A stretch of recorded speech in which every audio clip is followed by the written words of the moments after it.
guys, kembali lagi dengan saya Prisya Kalis Maria Siboro, NIM 23488 dari Fakultas Kehutanan Institut Yogyakarta. Nah, di video sebelumnya kan kita sudah membahas apa sih itu ICT dan apa itu remote sensing dan fungsinya di bidang kehutanan. Kemudian di video kali ini kita akan membahas apa itu panjang gelombang dan radiasi elektromagnetik untuk kita. Disimak videonya. Sebelum masuk ke panjang gelombang, sebelumnya itu kita harus tahu nih, apa sih itu radiasi atau gelombang elektromagnetik?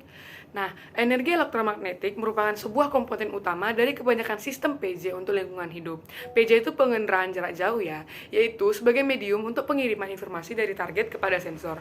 Energi elektromagnetik ini nantinya akan merambat dalam bentuk gelombang dengan beberapa karakter yang bisa diukur, yaitu yang pertama panjang gelombang atau wavelength, yang kedua ada frekuensi, dan yang ketiga adalah amplitude atau amplitudo kecepatan.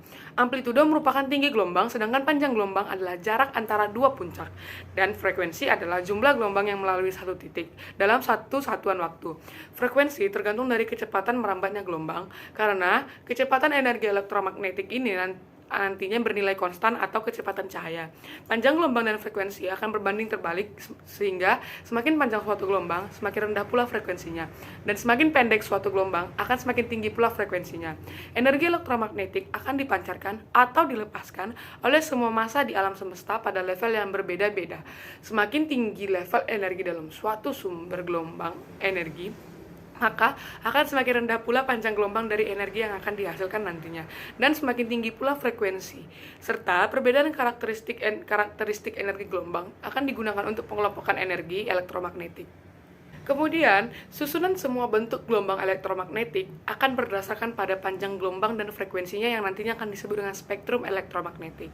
Nah, gambar spektrum elektromagnetik di bawah ini akan disusun berdasarkan panjang gelombang atau diukur dalam satuan meter, yang nantinya akan mencakup kisaran energi yang sangat rendah dengan panjang gelombang tinggi dengan frekuensi yang rendah pula. Seperti misalnya gelombang radio akan sampai ke energi yang sangat tinggi dengan memiliki panjang gelombang yang rendah dan memiliki frekuensi yang tinggi, seperti halnya radiasi X-ray dan gamma ray. Posisi sinar nampak pada spektrum elektromagnetik adalah di tengah. Tipe energi ini bisa dideteksi oleh mata manusia, film dan detektor elektronik. Panjang gelombang berkisar antara 0,4 sampai dengan 0,7 mikrometer. Perbedaan panjang gelombang dalam kisaran ini akan dideteksi oleh mata manusia dan akan diterjemahkan oleh otak menjadi warna. Di bawah ini adalah contoh komposit dari citra Landsat 7. Kemudian, ada yang dikatakan dengan radiasi ultraviolet. X-ray dan gamma ray akan berada dalam urutan paling kiri pada spektrum elektromagnetik. Tipe radiasinya pun berasosiasi dengan energi yang sangat tinggi, seperti halnya pembentukan bintang, reaksi nuklir, ledakan bintang, dan yang lainnya. Panjang gelombang radiasi ultraviolet akan berkisar antara 3 mikrometer sampai dengan 0,4 mikrometer. Sedangkan X-ray 0,03 sampai 3 mikrometer dan gamma ray kecil dari 0,03 mikrometer. Radiasi UV bisa dideteksi oleh film dan detektor elektronik. Sedangkan X-ray dan gamma ray akan diserap sepenuhnya oleh atmosfer, sehingga tidak bisa diukur dengan PJ. Lalu, infrared, yaitu radiasi infrared, bisa dipancarkan dari sebuah objek ataupun dipantulkan dari sebuah permukaan. Pancaran ini nantinya akan dideteksi sebagai energi panas dan akan disebut dengan thermal infrared.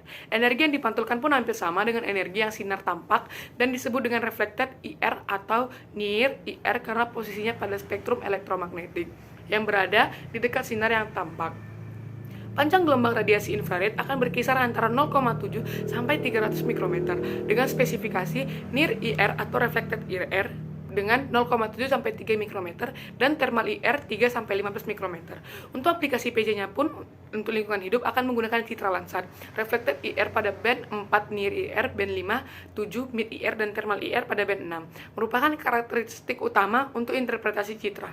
Sebagai contoh, gambar berikut menunjukkan suhu permukaan laut global dengan thermal IR dan sebaran vegetasi dengan near IR. Nah, sekian video dari saya. See you in another video. Bye bye.